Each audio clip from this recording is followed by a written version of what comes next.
Dear student, today we will read very important concept, that is law of demand. So among the many casual factors affecting demand, price is the most significant, and the price quantity relationship called as the law of demand is stated as follows. Like the greater amount to be sold, the smaller must be price at which is offered in order that it may find purchaser, or in other words, in the amount of demanded increases with a fall in price and diminishes with a rise in price, said by Alfred Nobel. In simple words, other things being equal, quantity demanded will be more at a lower price than at higher price. The law assumes that income, taste, fashion, price of related goods, etc. remain the same in a given period. The law indicates the inverse relation between the price of a commodity and its quantity demanded in the market. So, this law indicates the inverse relationship between price of commodity and its quantity demanded. It means that it is not necessary that such various demand be proportionate to the change in the price. You can see through this diagram. In this diagram, the law of demand has been shown. So, at price PQ, demand of good is OQ, and if the price decreases to OP1, then demand will increases, that is OQ1, and in other condition, if the price increases, that is P2, then the quantity decreases to Q2. तो इस तरह से law of demand क्या show करता है कि अगर किसी भी चीज की प्राइस डिक्रीज हो जाती है, उस कंडीशन में उस पर्टिकुलर कमोडिटी की जो डिमांड होती है वो इंक्रीज हो जाती है. तो यहाँ पे हमने ग्राफ के थ्रू भी यही चीज समझा कि अगर किसी चीज की क्वांटिटी दर पे प्राइस ओपी पे है तो उसकी क्वांटिटी ओक्यू पे है. ये आप देख रहे हो, सेम दिख रहा है. और अगर उस पर्टिकुलर चीज की कीमत कम होके P1 पे, P से कम होके P1 पे हो रही है, तो उस चीज की डिमांड जो है इंक्रीज हो गई है. और अदर कंडीशन हम देख रहे हैं कि अगर उस पर्टिकुलर चीज की कीमत इंक्रीज हो रही है तो उसकी जो डिमांड है, क्वांटिटी डिमांडेड, ये डिक्रीज हो रही है.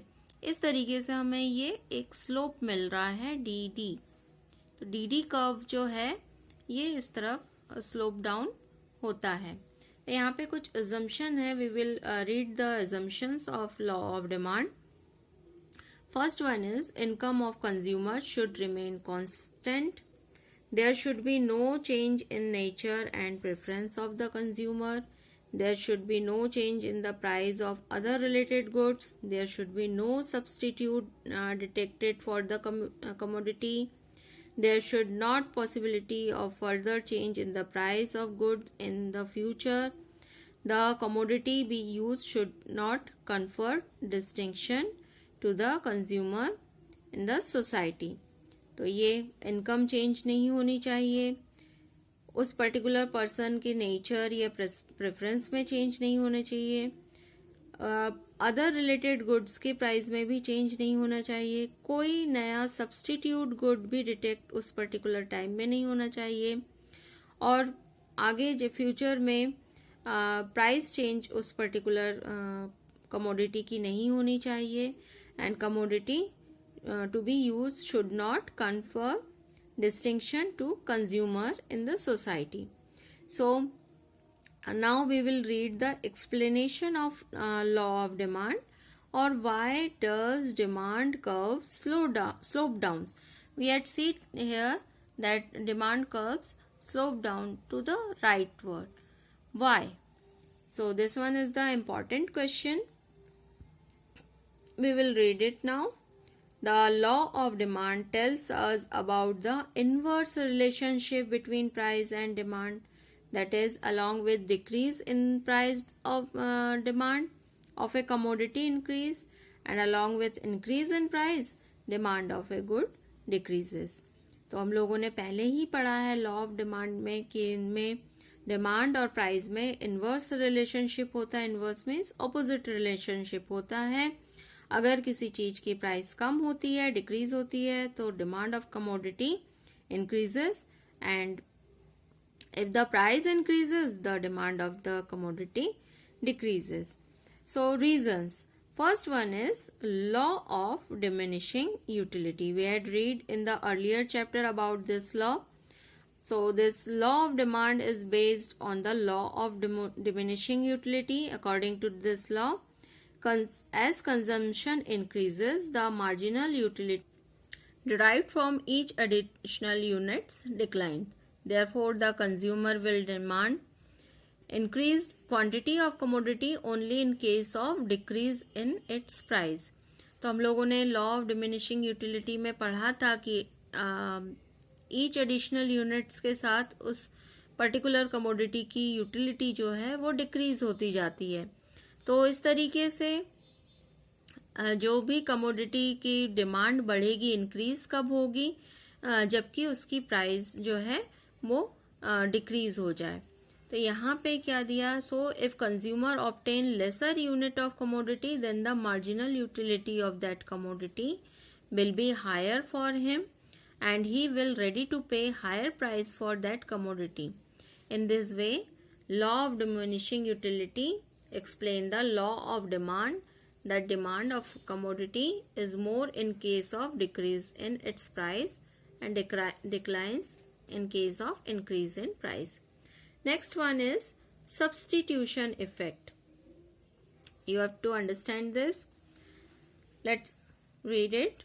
When the price of other related commodities remain unchanged and there is decline in the price of any one commodity, then consumer find the price of that particular commodity to be cheaper. Therefore, consumer start substituting that commodity over other commodity. Due to this, which demand of the particular commodity increases. तो यहाँ पे substitute करने की बात की गई है. जैसे टी और कॉफ़ी के बारे में है, अगर टी का प्राइस कम हो जाता है और कोई चेंज नहीं हो रहा है उसके सब्स्टिट्यूट कॉफ़ी के प्राइस में, तो लोग किस चीज़ को लेना पसंद करेंगे, अब लेना पसंद करने लगेंगे कॉफ़ी को, और इस वजह से उसकी डिमांड जो है इंक्रीज हो जाएगी टी के कंपैरिजन में. तो इसको बोला जाता है सब्स्टिट्यूट गुड. तो यहाँ पे बात क्या दी गई है कि किसी एक चीज के प्राइस में डिक्लाइन होने के कारण या उसकी वजह से क्या हो रहा है कि उसके सब्स्टिट्यूट जो भी चीज होगी लोग उसको यूटिलाइज करना फिर पसंद करते हैं. Next one is the income effect. When the price of a commodity declines then the consumer has to spend lesser amount on it now to consume the same quantity of that commodity. तो जब किसी चीज की price जो है वो कम हो रही है तो उसको उस पर्टिकुलर चीज को परचेज करने में अब कम पैसा खर्च करना पड़ता है, और उस तरीके से उसकी क्या हो रही है, उसकी सेविंग हो रही है, या हम कह सकते हैं उसके लिए उसकी इनकम बढ़ रही है. सपोज यहाँ पे क्या दिया है, 1 kg oil decreases from rupees 50 to 25. In such condition, consumer will save 25 rupees on per kg oil. That is, his income will increase by 25. Now, consumer can use his additional income to purchase additional quantity of oil, which there will be increase in the demand of oil. This is known as the income effect. तो यहाँ पे क्या था कि oil की price example दिया है कि ऑयल की प्राइस 50 रुपीज पर केजी था, वो डिक्रीज होके अब 25 रुपीज हो गया है। तो इस तरीके से उस पर्टिकुलर पर्सन की इनकम कितनी हो रही है अब 25 रुपीज, उसके पास सेव हो रहा है, ये उसकी इनकम कहलाएगी। और इससे वो क्या कर सकता है कि वो एडिशनल क्वांटिटी ऑफ ऑयल जो है वो परचेज कर रहा है। तो जब एडिशनल क्वांटिटी ऑफ कोई भी चीज परचेज कर रहा है, उस कंडीशन में उस जो चीज है वो कमोडिटी है, उसकी डिमांड जो है वो इंक्रीज हो जाएगी। Next one is increase of decrease in the number of buyers. When the price of a commodity declines, then consumer who were not using that commodity earlier now start using it, due to which its demand increases. तो अगर कोई भी चीज है, कोई commodity है, उसकी price decline हो गई है, कम हो गई है, तो कंज्यूमर जो पहले उस पर्टिकुलर कमोडिटी को परचेज नहीं कर पाते थे क्योंकि उनके पास मनी पावर नहीं था, बट अब वो उस पर्टिकुलर चीज को यूज करना स्टार्ट कर दे रहे हैं। तो इससे क्या हो जाएगा, उससे डिमांड इंक्रीज हो जाएगा। तो हम लोग यहाँ पे पढ़ रहे थे कि प्राइस और डिमांड दोनों में क्या रीजन है, क्यों स्लोप डाउन जो है वो कर्व होता है। तो ये 4 रीजन इस बारे में थे। Now we will continue to the exceptions to the law of demand. So first one is Giffen's contradiction. Sir Robert Giffen said the law of demand applicable in context is not applicable in context to inferior quality goods. So inferior quality goods are known as the Giffen goods based on his name. तो sir Robert Giffen ने ये assumption दिया हुआ था कि ये किस तरीके से लॉ ऑफ डिमांड यहाँ पे प्राइस कम होने के बाद भी या इंक्रीज होने के बाद भी लॉ ऑफ डिमांड में कोई चेंज नहीं होता है। यहाँ पे दिया हुआ है जो स्टडी हो रही है वो इन्फीरियर नेचर की कंडीशन में हो रही है कि अगर कोई गुड इन्फीरियर क्वालिटी का है, अच्छी क्वालिटी की कोई चीज नहीं है, तो उसके प्राइस में डिक्लाइन होने के बाद क्या होगा कि कंज्यूमर का जो इनकम उस चीज पे स्पेंड करने की वजह से इंक्रीज होगा, तो वो उस पर्टिकुलर इंफीरियर नेचर की चीज को खरीदने के बजाय उससे अच्छी वाली बेटर क्वालिटी गुड को परचेज करेगा। यहाँ पे एग्जाम्पल दिया है कि millet is an inferior good as compare to gram. So poor worker spends a part of his income to buy millet, and now the price of millet declines, then he instead of buying more quantity of millet, the worker will start consuming gram, due to which demand of millet will decline. तो inferior quality goods के prices low होने के बाद भी उसकी demand increase नहीं होती है। यह इफेक्ट क्या कहलाता है या गुड क्या कहलाता है, गिफेन्स good or Giffen's contradiction. Second point is possibility of increase in price in the future. तो किसी कंडीशन में लग रहा है कि आगे जाके किसी पर्टिकुलर कमोडिटी की प्राइस जो है वो बढ़ सकती है, तो उस कंडीशन में ही start demanding more quantity of that commodity, due to which the law cannot be implemented in such condition.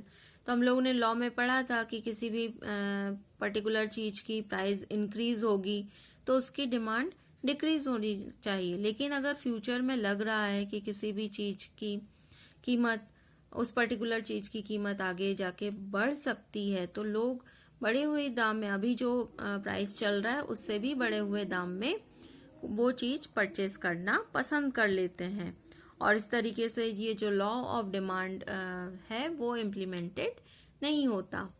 Next one is Snob appeal or Babylon goods. So there are several commodities which are consumed to show riches to the society.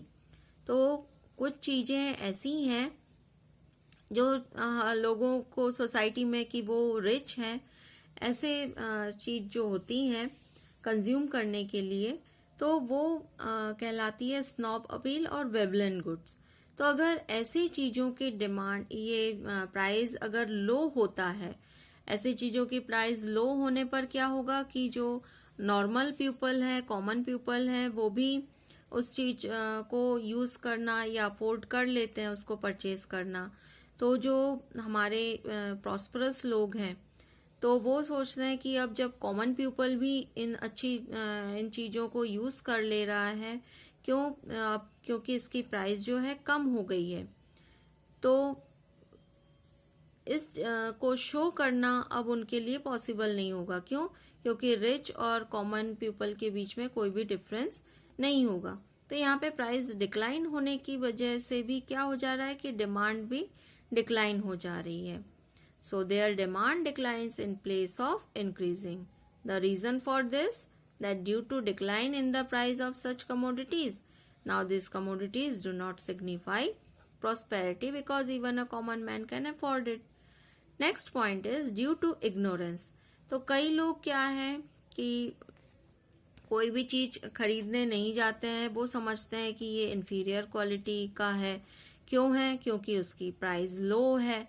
लेकिन जैसे ही उसकी price increase हो जाती है तो जो same people पहले समझ रहे थे कि ये तो इंफीरियर क्वालिटी का होगा, ये सस्ता सामान है, तो जब उस पर्टिकुलर चीज की प्राइस इंक्रीज हो जाती है तो सेम पीपल आके उसी चीज को अब कंसिडर करते हैं कि वो अब उनके लिए यूजफुल है और वो उसकी डिमांड करने लगते हैं. इस तरीके से डिमांड जो है इंक्रीज हो जाती है. तो प्राइस बढ़ने पर डिमांड इंक्रीज हो रही है. स्नॉब और वेबलन गुड्स में आपने क्या देखा था कि प्राइस डिक्रीज हो गई है, फिर भी उसकी डिमांड जो है डिक्रीज है.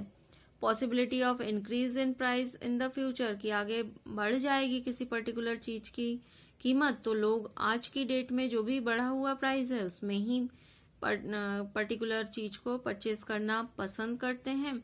और साथ ही साथ हम लोगों ने फर्स्ट लॉ भी देखा था, फर्स्ट एक्सेप्शन देखा था, गिफेंस कॉन्ट्राडिक्शन, की इंफीरियर क्वालिटी की गुड्स की प्राइस लो होने के बाद भी, डिक्रीज होने के बाद भी उसकी जो डिमांड है वो इंक्रीज नहीं होती है.